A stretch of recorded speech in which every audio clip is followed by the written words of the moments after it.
الحمد لله الذي هدانا إلى سبيل الهداية والعرفان وجعلنا من أهل الإسلام والإيقان ونشهد أن لا إله إلا الله وحده لا شريك له شهادة بالقلب واللسان ونشهد أن سيدنا وسندنا ونبينا ومولانا وأفضلنا وأجملنا وأكملنا وسيدنا ومولانا محمدا عبده ورسوله الذي عرفنا ما يدخلنا الجنان وعلى آله وأصحابه أكمل أهل الإيمان وسلم تسليما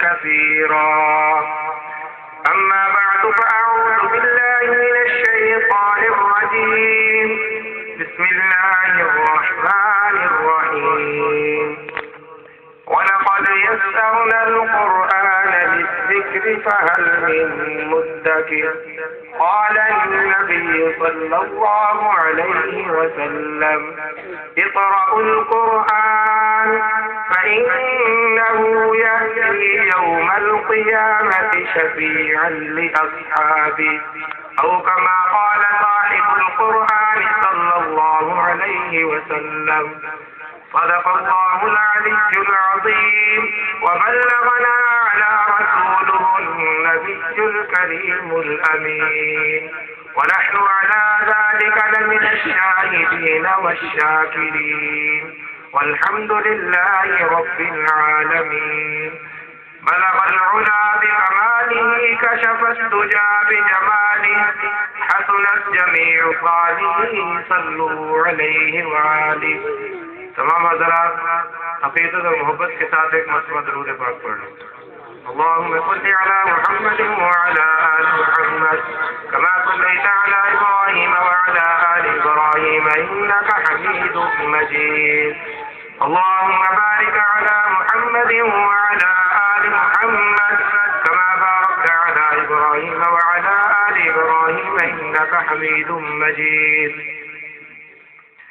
یا الہی ہمیں معامل قرآن کر دے یا الہی ہمیں تو عامل قرآن کر دے پھر نئے سرے سے مسلمان کو مسلمان کر دے وہ پیغمبر جسے سرتاج رسول کہتے ہیں اس کی امت کو ذرا تابع فرمان کر دے میرے انتہائی واجب الاحترام اساتذہ کرام اور عزیز ساتھیوں وقت بہت مختصر ہے اور اگر آپ حضرات کی توجہ میری جانب رہی تو انشاءاللہ اس بہت ہی مختصر وقت میں عظمت قرآن کے حوالے سے کچھ عرض کرنے کی کوشش کرا اللہ رب العزت سے دعا ہے کہ اللہ پاک شرافت حق سچ کہنے کی توفیق فرمائے قرآن مجید خلاق علم کی وہ نواز بے مثل اور بے مثال کتاب ہے کہ جس مقابلہ کائنات کی کوئی دوسری کتاب نہیں کر سکتی کیونکہ یہ کلام اللہ کی طرف منسوب ہے اور اللہ رب العزت کی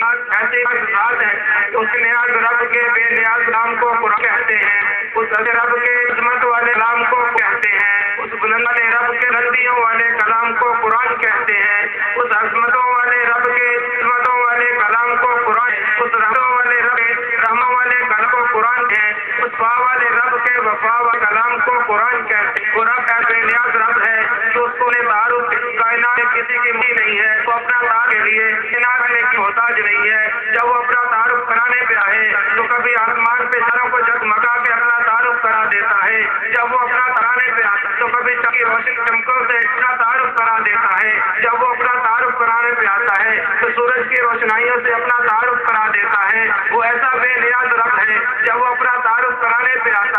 تو سخت پتھروں کا سینہ چیر کے وہاں سے پانی کے چشمے جاری کر کے اپنی قوت کا تعارف کرا دیتا ہے. جب وہ اپنا تعارف کرانے سے آتا ہے تو مکے کے یتیم کو در یتیم بنا کے اپنا تعارف کرا دیتا ہے. تو پھر کہنے والوں کو کہنا پڑتا ہے کہ ثنا کو پتا پتا ہے خدایا دم بدم تیرا، زمین و آسماں تیرے ہیں موجود و عدم تیرا. میرے محبوب پیغمبر حضرت محمد رسول اللہ صلی اللہ علیہ وسلم کی ذات اقدس پہ نازل ہونے والے مقدس کلام کو قرآن مجید کہتے ہیں. جب وہ میں اللہ کو دیکھتا ہوں تو وہ بھی مجھے بے نیاز نظر آتا ہے.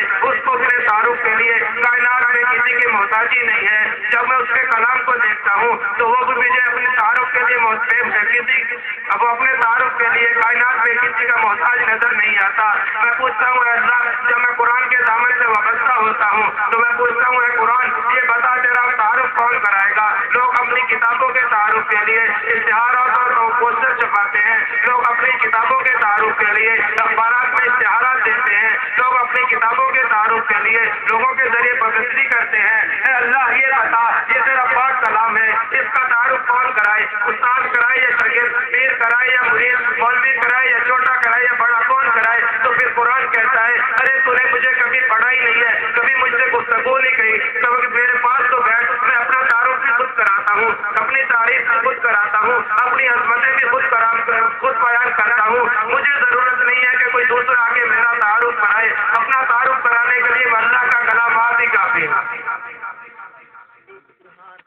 آج کے مختصر وقت میں آپ کو لے کر قرآن کے در پہ جاتا ہوں تو میں قرآن سے سوال کرتا ہوں، اے قرآن یہ بتا تیرا نام ہے؟ تو قرآن جواب دیتا ہے بل ہوا قرآن مجید، میرا نام قرآن مجید ہے. میں قرآن سے پھر سوال کرتا ہوں، اے قرآن تو یہ بتا تجھے نازل کس نے کیا؟ تو قرآن جیسا جواب دیتا ہے تنزیل من رب العالمین، مجھے جہانوں کے رب نے نازل کیا. میں نے پوچھا قرآن تو یہ بتا تجھے دنیا میں لے کے کون آیا؟ قرآن نے جواب دیا نزل بہ الروح الامین، مجھے نوریہ کو سردار جبریل امین لے کے آیا. میں نے پوچھا قرآن تو یہ بتا دنیا میں کس راز سے نازل ہوا؟ تو قرآن نے جواب دیا نزل علی محمد وهو الحق من ربهم، میں آقا مدنی کریم صلی اللہ علیہ وسلم کی ذات سے نازل ہوا.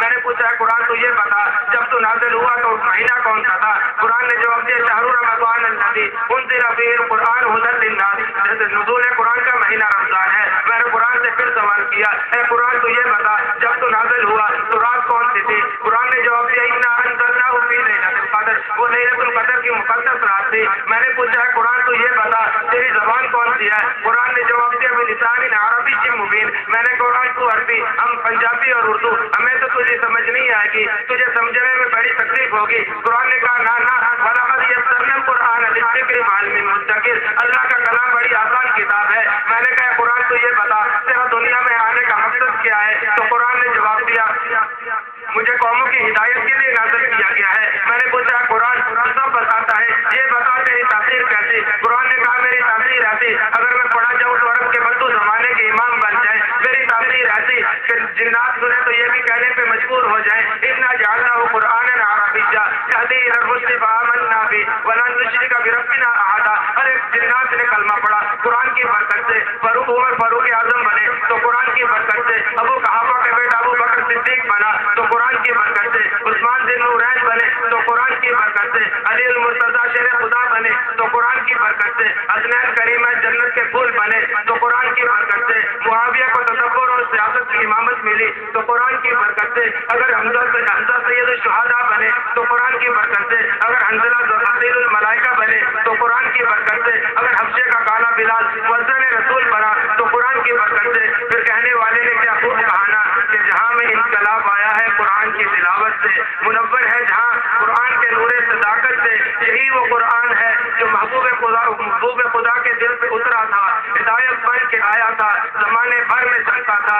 وہ عثمان ذی النورین کا دل پر رہائش سے، علی ابن طالب بنے شیر خدا اس سے. یہی قرآن ہے جس نے غزنوی کے حوصلوں کو ابھارا تھا، اسی نے ابن قاسم کے عزائم کو نکھارا تھا، اسی نے ہم کو قرآن، اسی نے ہم کو حافظ و قاری بنایا ہے. رسول اللہ کے ممبر پر اسی نے تو بٹھایا ہے.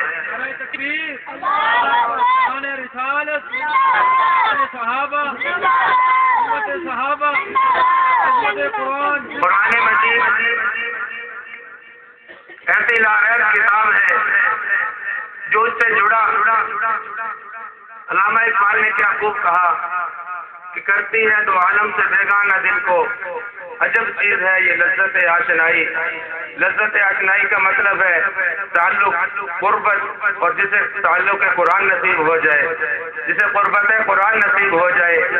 اگر لذت آشنائی والے دیکھنے ہوں تو صحابہ کرام کو دیکھو، ہاں اگر لذت آشنائی والے دیکھنے ہوں تو ہم مجتہدین کو دیکھو، تابعین کو دیکھو، تبع تابعین کو دیکھو۔ یہی لذت قرآن ہمیں نصیب نہیں ہوئی۔ اگر ہمیں لذت قرآن نصیب ہو جاتی تو آج کا نوجوان کانوں میں ٹوٹیاں لگا کے گانے نہ سنتا، آج کا نوجوان موسیقی کی دھن پہ نہ کرتا۔ اگر لذت آشنائی والے دیکھنے ہو تو وہ دیکھ مسلح پہ کھڑا ایک ہی رات میں ایک ہی رکعت میں پورا قرآن پڑھ جاتا ہے۔ صبح ہوتی ہے تو قرآن کو دیکھ کے تلاوت کرتا ہے۔ تو ایک آدمی نے کہا اے عثمان، یہ کیا بات ہے کہ رات کو تو پوری رات میں ایک ہی رکعت میں پورا قرآن پڑھ جاتے ہو، تو پھر کیا ضرورت پیش آئی کہ اوپر دیکھ کے قرآن پڑھتے ہو؟ تو حضرت عثمان نے کہا کہ بابو سنگڑ کمائی پہ گزارا نہیں ہوتا، رات کو نماز پڑھتا ہوں اور قرآن پڑھتا ہوں، نماز کا ثواب علیحدہ ملتا ہے، قرآن کی تلاوت کا ثواب علیحدہ ملتا ہے، دل کو دیکھ کے پڑھتا ہوں، قرآن کی زیارت کا ثواب علیحدہ ملتا ہے، قرآن کو پڑھنے کا ثواب علیحدہ ملتا ہے۔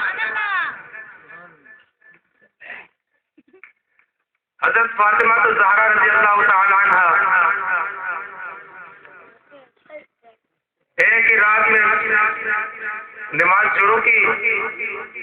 ابھی وہ نماز میں ہی تھی کہ مسجد نبوی سے مؤذن کی آواز آئی، اللہ اکبر کی صدا بلند ہوئی۔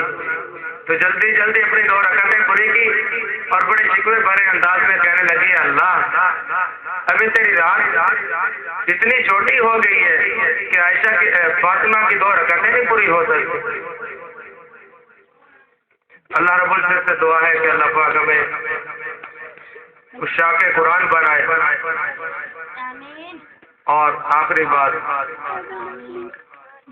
آپ حضرات میں سے سانپ کو دیکھا ہوگا اکثر لوگوں نے، کتنا زہریلا ہوتا ہے، اور جب وہ اپنی مستی میں آتا ہے تو اور زیادہ زہریلا ہوتا ہے۔ اسے مارنے کے لیے کسی شیر وفر کی ضرورت نہیں ہے، اسے مارنے کے لیے ایک لاٹھی کافی ہے۔ آج پوری دنیا کا کفر ایک سانپ کی طرح ناچ رہا ہے، اور یہ مسلمان اس سانپ کو کچلنے کے لیے تجھے لکڑی کی لاٹھی کی ضرورت نہیں ہے، یہ تیری نماز سب سے بڑی لاٹھی ہے، یہ تیرا قرآن سب سے بڑی لاٹھی ہے، اللہ رب العزت کے احکامات سب سے بڑی لاٹھی ہے، نبی علیہ السلام کے طریقے سب سے بڑی لاٹھی ہے۔ اے مسلمان، آج اپنے نماز کی فکر کر۔ سب حضرات وعدہ کر کے انشاءاللہ کہ آئندہ سے نماز کی حفاظت کریں گے، 5 وقت کی نماز جماعت کے ساتھ ادا کریں گے۔ کچھ ہنسنے لگتے ہیں کہ ارادہ نہیں۔ اللہ رب العزت کی بارگاہ اللہ رب العزت اپنی بارگاہ میں چھوٹی چھوٹی گفتگو کو قبول فرمایا، ہمارے نجات کا ذریعہ بنائے۔ آخر میں آپ حضرات کا بے حد مشکور ہوں کہ آپ نے طلباء کی حوصلہ افزائی کی اور یہاں تشریف لائے۔